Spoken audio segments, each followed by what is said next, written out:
नमस्कार, I am Shivani Singh. So friends, कैसे हैं आप सभी? मस्त होंगे होना यहाँ पे।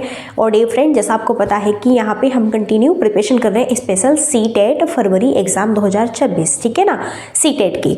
तो डियर फ्रेंड्स देखो, ये यहाँ पे सीटेट फरवरी एग्जाम 2026 में EVS NCERT theory free notes आपको मिलेंगे। इससे बाहर कुछ नहीं जाएगा, रट लो बाय शिवानी सिंह। और मैंने आपको इसका फर्स्ट पार्ट तो करा दिया था। ओके, देखो मैंने फर्स्ट पार्ट में रेड डाटा बुक और आयुषियन जानवर के बारे में, ओके, और यहीं पर बात करते हैं हम। देखो स्लॉथ और बाघ और हाथी, इन सब के बारे में मैंने फर्स्ट क्लास में यहाँ पे लंगूर, मगरमच्छ, छिपकली, ओके, ये यहाँ पे मैंने करा दिया था, बिल्ली और गाय तक। आज जो है देखो हमारा सेशन है यहाँ पे पार्ट 2 है। ये आज जो है ईवीएस एनसीईआरटी पेपर 1 के लिए ये जो है क्लास है 1 to 5, जो पेपर सीटेट पेपर 1 दे रहे हैं उनके लिए सीटेट में यहाँ से, ओके, एक भी क्वेश्चन बाहर नहीं जाएगा बिल्कुल। सो आज यहाँ पे जो है पार्ट 2 है ईवीएस एनसीईआरटी पार्ट 2। सो आज हम बात करेंगे स्नेक के बारे में, सांप। यहाँ से क्वेश्चन बनता है स्टेटमेंट में भी कि हमारे देश में केवल 4 तरह के ही जहरीले सांप होते हैं। इनके नाम कौन कौन से? नाग है, क्रेत है, दुबैया है और यहाँ पर अफई। तो यहाँ से पहला तो क्वेश्चन यही बनता है कि हमारे देश में कितने जहरीले सांप है? तो 4। याद रखना स्टेटमेंट में होगा कि हमारे देश में 5 जहरीले सांप है, तो 5 होगा ना, तो वो रॉन्ग हो जाएगा, ठीक है ना। कौन कौन से है? नाग है, क्रेत है, दुबैया है, अफई। इनके नाम भी याद रखना है क्योंकि यहाँ से भी पूछा जा सकता है। जब सांप किसी को काटता है तो उसके 2 खोखले जहर वाले दांतों से उस व्यक्ति के शरीर में जहर चला जाता है। देखो जब सांप किसी को काटता है ना तो उसके 2 खोखले जहर वाले दांतों से उस व्यक्ति के शरीर में जहर चला जाता है। यहाँ से सारे क्वेश्चंस बनते हैं। और देखो भारत देश के सबसे जहरीले सांप, जो कि इसमें नाग है, क्रेत, दुबैया और अफई, ठीक है ना। ये यहाँ पर आपके 4 जो है सांप है, ये भारत के ना 4 सबसे जहरीले सांप है आपके, ठीक है ना। तो आप इसको याद रखिए। वैसे तो सभी जहरीले ही होते हैं भैया, कटवा के देखो पता चलेगा जहरीले है कि नहीं। इस जहर से बचने के लिए उस व्यक्ति को सीरम नाम की दवाई दी जाती है जो सांप के जहर से ही बनाई जाती है। यहाँ से भी स्टेटमेंट में क्वेश्चन बनता है कि जो है यहाँ पे सांप जिस व्यक्ति को काटता है फिर उसे बचाने के लिए कौन सी दवाई दी जाती है? सीरम नाम की दवाई दी जाती है और ये सांप के जहर से ही बनाई जाती है। सांप के दांत नुकीले होते हैं लेकिन वह अपने शिकार को चबाकर नहीं खाता बल्कि पूरा निगल जाता है। तो यहाँ से भी स्टेटमेंट में क्वेश्चन बनता है कि सांप के दांत कैसे होते हैं? तो सांप के दांत नुकीले होते हैं, इस पॉइंट्स को ध्यान रखिए। और वो अपने शिकार को कभी भी जो है चबाकर नहीं खाता, वो पूरा निगल जाता है, ठीक है ना। यहाँ पर सांप के बाहरी कान नहीं होते, वह जमीन पर हुए कंपन को ही सुन पाता है। यहाँ से स्टेटमेंट में क्वेश्चन बनेगा कि क्या सांप के बाहरी कान होते हैं? बिल्कुल नहीं, स्टेटमेंट गलत है। सांप के बाहरी कान नहीं होते और वह जमीन पर हुए कंपन को ही सुन पाता है, ठीक है ना। तो सांप के बारे में एक भी क्वेश्चन अगर यहाँ पे बना ना ईवीएस में, तो स्टेटमेंट से बने या फिर वैसे ही बने तो यहाँ से बाहर नहीं जाएगा। सपेरों को कालबेलिया भी कहते हैं। कालबेलिया नाच में सांप जैसी मुद्राएं होती है। यहाँ से भी क्वेश्चंस बनता है कि कालबेलिया किसे कहते हैं? तो सपेरों को कहते हैं, ओके। तो सांप के बारे में स्टेटमेंट यहाँ पे कंप्लीट हुआ। देखो सांप के बारे में मैंने आपको पढ़ाया और मैंने बताया 4 तरह के सांप होते हैं, कौन कौन से होते हैं।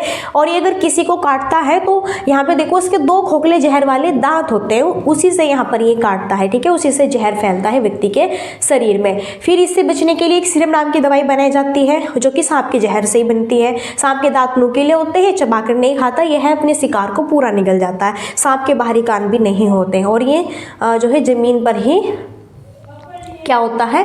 कंपन को सुन पाता है। और सपेरे को कालबेलिया कहते हैं, ओके। ये सारी चीज़ें अब हम पढ़ने वाले हैं कुत्ते के बारे में। यहाँ से भी क्वेश्चंस बनता है सीटेट में, ईवीएस में, ओके। चलिए फाइनली अब हम देखेंगे डॉगी के बारे में। कुत्तों की गलियों में अपनी जगह बटी हुई होती है। एक कुत्ता दूसरे कुत्ते के मल मूत्र की गंध से जान लेता है कि उसके इलाके में बाहर का कुत्ता आया था। तो यहाँ से भी क्वेश्चंस बनता है कि कुत्तों की गले में अपनी जगह बटी हुई होती है। एक कुत्ता दूसरे कुत्ते के मल मूत्र की गंध से ये जान लेता है कि उसके इलाके में बाहर से कोई कुत्ता, किससे जान लेता है? उसके मलमूत्र से, उसके टॉयलेट से। ये यहाँ पर, ठीक है ना, जान लेता है कि उसके इलाके में कोई दूसरा कुत्ता भैया आ चुका है। ओके, अब बात करेंगे केंचुए की। देखो यहाँ से बहुत क्वेश्चन बनता है। केंचुए जमीन में छेद बनाकर मिट्टी को मुलायम कर देते हैं। जमीन को इन छेदों से हवा और पानी मिल जाता है। केंचुए मृत पत्तियों और पौधों को खाते हैं और इनके मल से जमीन उपजाऊ बनती है। केंचुए को किसानों का मित्र, यहाँ से क्वेश्चन बनता है सीटेट में। यहाँ से सीधा सीधा सीधा क्वेश्चन बनेगा कि किसानों का मित्र किसे कहा जाता है, केंचुए को कहा जाता है। ध्यान रखें केंचुआ जमीन में छेद बनाकर फिर मिट्टी को मुलायम कर देता है और जमीन को इन छेदों और हवा और पानी मिल जाता है। आपको पता है ना कि केंचुए जिस खेत में रहते हैं सभी में वहाँ की जो फसल होती है ना बहुत बेस्ट होती है, सुपर होती है और जमीन को ये उपजाऊ बनाती है, जिससे जो हमारे पौधे पत्तियां हैं ओके उनको बहुत ही अच्छे से यहाँ पर बेस्ट तरीके से सारे खनिज पोषण तत्व मिलते हैं। नेक्स्ट अब हम बात करेंगे चींटी के बारे में। चींटियां मिलजुल कर रहती है और चींटियों का काम बटा रहता है। रानी चींटी अंडे देती है, सिपाही चींटी बिल का ध्यान रखती है, काम करने वाली चींटियां भोजन ढूंढकर बिल तक लाती है। तो यहाँ से देखो स्टेटमेंट में ये क्वेश्चन बनेगा चींटी से, और आप देख पा रहे हैं स्क्रीन पर ये चींटी आपके सामने है। तो चींटियां से कैसे क्वेश्चन बनेगा भैया जी? तो चींटियां से क्वेश्चन बनेगा कि चींटियां कैसे रहती है, मिलजुल कर रहती है, चींटियों को काम बटा होता है। तो यहाँ पे ये क्वेश्चन बनेगा कि रानी चींटी बिल का ध्यान रखती है, सिपाही चींटी अंडे देती है। तो स्टेटमेंट दोनों गलत कर दिए। तो ध्यान रखना रानी चींटी जो है ना वो अंडे देती है और जो सिपाही चींटी है वो बिल का ध्यान रखती है। इस चीज को आप ध्यान रखें, ठीक है। ये दोनों पॉइंट्स यहाँ से घुमा फिरा के क्वेश्चंस बनेगा एग्जाम्स में, जो कि सीटेट आपको गुमराह करेगा और गुमराह करेगा। आपको पता है एक नंबर हमारा कट होगा और कट होगा तो हम पीछे जाएंगे। नेक्स्ट चींटियां चलते समय जमीन पर कुछ गंध छोड़ती है जिसे सूंघकर पीछे आने वाली चींटियों को रास्ता मिल जाता है। यहाँ से क्वेश्चन बनता है कि चलते समय जमीन पर कुछ गंध छोड़ती है जिसे सूंघकर पीछे चलने वाली किसको रास्ता मिल जाता है, वो कौन है? ठीक है, वो है यहाँ पर चींटियां। दीमक और तितैये भी समूह में रहते हैं। यहाँ से क्वेश्चन बनता है कि दीमक और तितैये किस में रहते हैं, ये भी समूह में ही रहते हैं। जैसे कि चींटियां, इनका एक समूह है, बहुत सारी चींटी रहती है मिलजुल कर, ठीक है ना, एक साथ में। जैसे कि यहाँ पे हथीनी रहती है, उसके बच्चे रहते हैं, 10-12 रहते हैं एक झुंड में। अब बात करेंगे मॉस्किटो मच्छर की। मच्छर हमारे शरीर की गंध खासकर पैरों के तलवे की ओर हमारे शरीर की गर्मी से हमें ढूंढ लेते हैं। यहाँ से स्टेटमेंट में क्वेश्चन बनता है, अदरवाइज सिंपल क्वेश्चन भी बनता है, और ये बनता है कि मच्छर जो है हमें कैसे पहचानते हैं, कैसे ढूंढ लेते हैं? तो वो जो है हमारे पैरों के तलवे की और हमारे शरीर की जो गर्मी की गंध होते हैं ना, उससे वो हमें ढूंढ लेते हैं मॉस्किटो। मच्छर पानी में अंडे देते हैं। डेंगू, मलेरिया, चिकनगुनिया बीमारी मच्छरों के द्वारा ही फैलती है। तो यहाँ से भी स्टेटमेंट जो है ध्यान रखें, मलेरिया, चिकनगुनिया बीमारी, जो डेंगू है ये किससे फैलती है? ये सब जो है आपकी भैया मॉस्किटो मच्छर से ही फैलती है, ठीक है ना। इतनी चीज़ें क्लियर है, ओके। और देखो यहाँ पे कैसा शानदार तरीके से बैठा हुआ है भैया, कट करेगा ना तो ऐसा यहाँ पे कट करेगा कि बढ़िया नींद भी नहीं, अगर नींद बढ़िया आती है ना सोने नहीं देता, ठीक है। अगर मॉस्किटो होते हैं तो आप मच्छरदानी का यूज़ करें या फिर बहुत सारे यहाँ पे जो है प्रोडक्ट्स हैं उनका यूज़ करें। रुके हैं पानी में या इकट्ठा हुए पानी में मलेरिया के मच्छर पैदा होते हैं, इसलिए मच्छरों के प्रजनन को रोकने के लिए पानी में तेल डालना उचित रहता है। इससे पानी का जो पृष्ठ तनाव है वो कम हो जाता है और ऑक्सीजन की आपूर्ति रुक जाती है। इससे मच्छर का लार्वा मर जाता है। तो अब आप कैसे यहाँ पर जो है मच्छर को फिनिश कर सकते हैं? आपको पता है रुके हुए पानी में ना मच्छर तुरंत से पैदा हो जाते हैं। तो आपको क्या करना है, रुके हुए पानी, इकट्ठा हो पानी में मलेरिया के मच्छर पैदा होते हैं, इसलिए मच्छर के प्रजनन को रोकने के लिए आपको पानी में तेल डालना उचित रहता है और पानी का पृष्ठ तनाव कम करना होता है, वहां से पानी निकालना होता है। अगर कहीं पर गड्ढा है ऑक्सीजन की आपूर्ति रुक जाती है जिससे कि मच्छर का लार्वा फिर मर जाता है, फिर मच्छर नहीं बनते। ओके, क्या बात है, मस्त एकदम हुंदा, ग्रेट। सो यहाँ पे अब हम करने वाले रेशम का कीड़ा। रेशम का कीड़ा अपनी मादा को इसकी गंध से कई किलोमीटर की दूरी से ही पहचान लेता है। तो रेशम का कीड़ा यहाँ से क्वेश्चन बनता है कि अपनी मादा को इसकी गंध से कई किलोमीटर से पहचान लेता है कौन? रेशम का कीड़ा। यहाँ पर देख सकते हैं व्हाइट कितना सुंदर दिख रहा है, ठीक है ना भैया। नेक्स्ट बात करेंगे भैया जी रेड की, चूहे की बात करेंगे। वाह क्या बात है, ऐसा लग रहा है कि मेरे सामने बैठा हुआ है, लेकिन मुझे डर बहुत लगता है। अगर रियली में होगा ना तो मैं भाग जाऊंगी यहाँ से, ठीक है ना। अब देखो तो भैया ऐसा बिल्कुल ऐसा फील हो रहा है कि मेरे सामने ये राइट यहाँ पे। चूहों की देखने की क्षमता कम होती है, लेकिन इनके सूंघने, छूने और टेस्ट करने की क्षमता क्या बात है बहुत बेस्ट होती है। देखो यहाँ से क्वेश्चन बनता है कि जो है किसकी देखने की क्षमता कम होती है? चूहों की देखने की क्षमता क्या होती है? कम होती है कि ज़्यादा होती है? और इनके सूंघने, छूने और टेस्ट करने की जो क्षमता होती है, पावर होती है, वो बेस्ट होती है, बहुत ही पावरफुल होती है। ओके जी, अब हम यहाँ पे बात करेंगे पक्षी के बारे में। ओके, अब हम बात करेंगे पक्षी। देखो पक्षी केवल अंडे देने के लिए घोंसला बनाते हैं। जब अंडों से बच्चे निकल जाते हैं तो वह घोंसला छोड़कर उड़ जाते हैं। घोंसला छोड़कर पक्षी अलग अलग जगह चले जाते हैं, पेड़ों पर, जमीन पर और पानी में। अधिकतर पक्षियों की आंखें उनके सिर के दोनों तरफ होती है। यहाँ से भी क्वेश्चन बनता है, यहाँ से स्टेटमेंट में क्वेश्चन बनता है, पक्षियों की आंखें उसके सिर की दोनों तरफ होती है। तो यहाँ पे किसकी भैया? पक्षियों के। पक्षी केवल अंडे देने के लिए घोंसला बनाते हैं। पक्षी घोंसला क्यों बनाते हैं? केवल और केवल वो अपने घोंसले में अंडे देते हैं, इसलिए घोंसला बनाते हैं। और जब अंडों से बच्चे निकल जाते हैं तो वह घोंसला छोड़कर फिर उड़ जाते हैं, क्योंकि अब बच्चे बन गए। ठीक है, वो भी भैया यहाँ पे इन्वायरमेंट में उड़ेगा, है ना, एंजॉय करेगा। घोंसला छोड़कर पक्षी अलग अलग जगह चले जाते हैं, पेड़ों पर, जमीन और पानी में, है ना। इस तरह से यहाँ पे देखो ये सब जैसे कि यहाँ पर चिड़िया है, कबूतर है, तोता, चील, यहाँ पे कौवा, टर्की, ओके, और पिलक, मैना, उल्लू, बत्तख, ये सब पक्षी है यहाँ पर। ठीक है ना, याद रखें। ओके जी। नेक्स्ट है, पक्षी एक ही समय में दो अलग अलग चीज़ों को एक साथ देख लेते हैं। यहाँ से भी क्वेश्चन बनता है कि जो है एक ही समय में दो अलग अलग चीज़ों को एक साथ देख लेते हैं। कौन? पक्षी। यानी उन पर नज़र डाल लेते हैं। जब अलग अलग चीज़ों पर केंद्रित करते हैं तो उनका देखने का दायरा बढ़ता है, और जब ये बिल्कुल सामने देखते हैं तो उनकी दोनों आंखें एक ही चीज़ पर होती है। ज़्यादातर पक्षियों की आंखों की पुतली घूम नहीं सकती, वह अपनी गर्दन घुमाकर ही आसपास देखते हैं। ज़्यादातर पक्षियों की आंखें, यहाँ से स्टेटमेंट में क्वेश्चन बनता है कि जो है ज़्यादातर किन पक्षियों की आंखें पुतली घूम नहीं सकती, वह फिर कैसे देखते हैं? फिर अपनी गर्दन को घुमाकर ही आसपास देखते हैं। ठीक है, ये सारी चीज़ याद रखें आप। देखो पक्षियों के बारे में हम बात कर रहे हैं। पक्षियों के पंख उन्हें उड़ने में हेल्प करते हैं और उन्हें गर्माहट भी देते हैं। उनके नए पंख आते रहते हैं और पुराने झड़ते रहते हैं। तो पक्षियों के पंख उन्हें उड़ने में, देखो पक्षियों के जो पंख होते हैं क्यों दिए होते हैं भैया जी? पक्षियों के पंख इसलिए दिए होते हैं ताकि उन्हें उड़ने में हेल्प हो और उन्हें उससे गर्माहट भी मिलती है। तो ध्यान रखें, यहाँ से क्वेश्चन बनता है स्टेटमेंट में कि जो पक्षियों के पंख होते हैं वो किस लिए होते हैं? उड़ने में हेल्प के लिए होते हैं, गर्माहट के लिए होते हैं। उनके नए पंख आते रहते हैं और पुराने झड़ते रहते हैं। कुछ पक्षी अलग अलग खतरों के लिए अलग अलग आवाज़ें भी निकालते हैं, जैसे उड़कर आने वाले दुश्मन के लिए एक तरह की आवाज़ और ज़मीन पर चलकर आने वाले के लिए दूसरी तरह की आवाज़। तो भैया कुछ पक्षी ना अलग अलग आवाज़ें भी निकालते हैं, इस चीज़ को भी आप ध्यान रखें। नेक्स्ट है, पक्षियों के कान दिखते नहीं है, लेकिन इनके सिर के दोनों तरफ छोटे छोटे छेद होते हैं जो पंखों से ढके रहते हैं। पक्षी इन्हीं की मदद से सुनता है। ओके, सो स्टेटमेंट सारे आप ध्यान रखें, यहाँ पे बहुत ही बेस्ट है, ग्रेट है। ओके जी।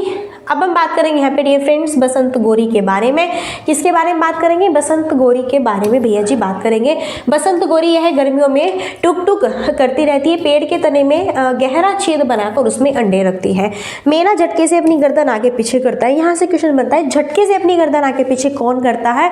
वो होता है कौन? मैना। यहाँ पे ये देखो भैया जी मैना, ठीक है ना, कितना बढ़िया दिख रहा है। और बसंत गोरी गर्मियों में टुक टुक करती रहती है, पेड़ के तने में गहरा छेद बनाकर उसमें अंडे देती है। यहाँ से भी क्वेश्चन बनता है और यहाँ से बहुत क्वेश्चन बनता है, very very very important popular question है कि झटके से अपनी गर्दन आगे पीछे करती रहती है भैया जी, वो कौन है? मैना है। अभी बात करेंगे हम शक्करखोरा की। बात करेंगे शक्करखोरा की। शक्करखोरा किसी छोटे पेड़ या झाड़ी की डाली पर अपना लटकता हुआ घोंसला बनाती है। तो शक्करखोरा सबसे पहले तो ध्यान रखें कैसे, किस माध्यम से और कैसे घोंसला बनाती है। शक्करखोरा किसी, देखो, छोटे पेड़ या फिर किसी झाड़ी की डाली पर अपना कैसा यहाँ पे घोंसला बनाती है? लटकता हुआ। तो यहाँ से क्वेश्चन बनता है कि छोटे पेड़ या झाड़ी की डाली पर अपना लटकता हुआ घोंसला कौन बनाती है? लटकता हुआ शक्करखोरा। और इसका घोंसला बाल, मकड़ी के जाले, पतली टहनियाँ, बारीक घास, सूखे पत्ते, रुई, पेड़ की छाल के टुकड़े और कपड़ों के चिथड़ों से बना होता है। देखो जो शक्करखोरा है, शक्करखोरा का जो यहाँ पे घोंसला होता है वो कैसे बनता है? बाल, मकड़ी के जाले, पतली टहनी, बारीक घास, सूखे पत्ते, रुई, पेड़ की छाल के टुकड़े, कपड़ों के चिथड़ों, ठीक है ना, इन सब से बनता है शक्करखोरे का यहाँ पर घोंसला। नेक्स्ट, दर्जन चिड़िया। दर्जन चिड़िया अपनी नुकीली चोंच से पत्तों को सी लेती है और उनसे एक थैली सी बना लेती है और उनमें अंडे देती है। तो यहाँ से क्वेश्चन ये बनता है कि अपनी नुकीली चोंच से पत्तों को सी लेती है, वो कौन है? तो अपनी नुकीली चोंच से जो पत्तों को सीकर अपना घोंसला बनाती है वो यहाँ पर है दर्जन चिड़िया। और यहाँ से बार बार हर बार सीटेट में क्वेश्चन बनता है, तो इस चीज़ को आप इग्नोर नहीं करें। यहाँ पर देखो दर्जन चिड़िया कितनी बेहतरीन है। यहाँ पर देखो इसने अपना घोंसला जो है अपनी नुकीली चोंच से जो है सीकर के, ठीक है ना, बनाया हुआ है।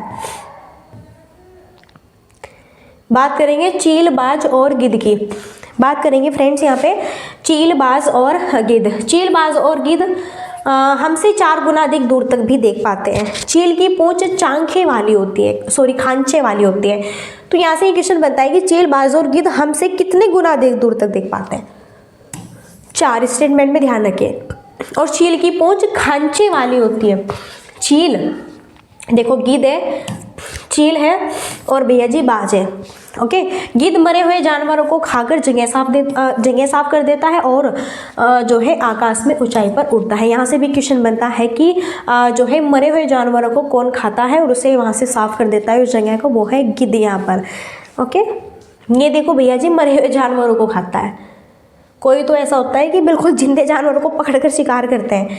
ये भैया जो मरे होते हैं यानी कि यहाँ पे जगह भी साफ कर रहा है और पर्यावरण को भी शुद्ध कर रहा है। नर वीवर पक्षी अपने अपने घोंसले बनाते हैं।